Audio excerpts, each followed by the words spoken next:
Il-negozjant tal-fuel Gordon De Bono jrid li l-pulizija jidentifikaw min kien is-sors fl-uffiċċju tal-eks Prim Ministru Joseph Muscat li xerret ix-xnija illi l-assassinju ta' Daphne Caruana Galizia kien b'xi mod relatat ma' kontrabandu ta' fuel. Fl-2020 De Bono kien ġie arrestat flimkien ma' martu Ifed b'akkużi ta' ħasil ta' flus, akkużi illi huwa dejjem ċaħad. Issa Gordon De Bono taqajjem diversi dubji dwar jekk l-arrest tiegħu kienx premeditat minn persuni li għandhom konnessjonijiet politiċi kif ukoll uffiċjali li jridu jostakolaw l-ġustizzja.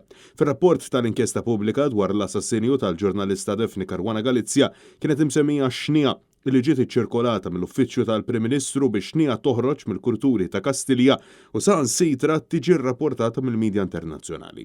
Għaldaqstant issa Gordon De Bono qed jappella lill-Kummissarju tal-Pulizija Angelo Gafà sabiex b'mod urġenti investiga lil min beda jxerred din ix-xnija għaliex skontu hija ċara kristalli li din kienet intenzjonata sabiex tiddefendi u tostor lil min verament kien wara din l-eżekuzzjoni.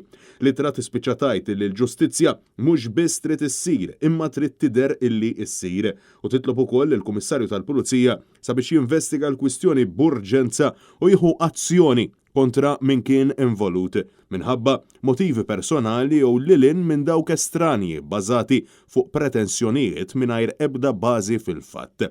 L-Avukat Roberto Montalto qed jassisti lil De Bono.